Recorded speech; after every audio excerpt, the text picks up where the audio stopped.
بسم اللہ الرحمن الرحیم۔ اس ویڈیو کو لائک کریں اور اس چینل کو ضرور سبسکرائب کریں۔ ایک بادشاہ کا سبز آموز واقعہ۔ ایک ریاست کے بادشاہ نے یہ اعلان کروا دیا کہ کل صبح جب میرے محل کا مرکزی دروازہ کھولا جائے گا، تب جس شخص نے بھی محل میں جس چیز کو ہاتھ لگا دیا وہ چیز اس کی ہو جائے گی۔ اس اعلان کو سن کر سب لوگ آپس میں بات چیت کرنے لگے کہ میں تو سب سے قیمتی چیز کو ہاتھ لگاؤں گا۔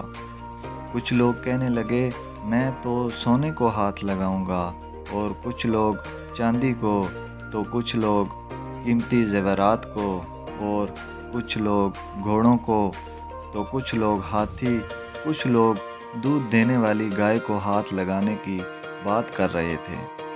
جب صبح محل کا مرکزی دروازہ کھلا اور سب لوگ اپنی اپنی من پسند چیزوں کے لیے دوڑے، سب کو اس بات کی جلدی تھی کہ پہلے میں اپنی من پسند چیزوں کو ہاتھ لگا دوں تاکہ وہ چیز ہمیشہ کے لیے میری ہو جائے۔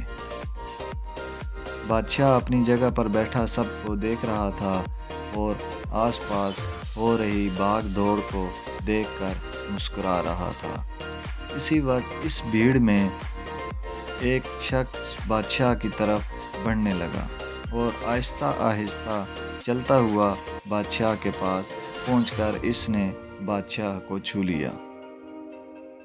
بادشاہ کو ہاتھ لگاتے ہی بادشاہ اس کا ہو گیا اور بادشاہ کی ہر چیز بھی اس کی ہو گئی۔ جس طرح بادشاہ نے ان لوگوں کو موقع دیا اور ان لوگوں نے غلطیاں کیں،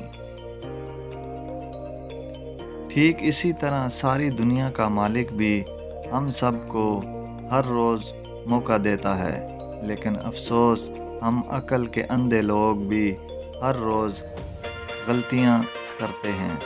ہم اللہ کو حاصل کرنے کی بجائے اللہ کی بنائی ہوئی دنیا کی چیزوں کی آرزو کرتے ہیں، لیکن کبھی بھی ہم لوگ اس بات پر غور نہیں کرتے کہ کیوں نہ دنیا کے بنانے والے مالک کو پا لیا جائے۔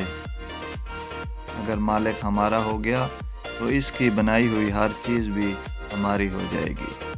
اگر آپ کو یہ ویڈیو اچھی لگی تو اس ویڈیو کو لائک اور شیئر کریں اور چینل کو سبسکرائب کریں۔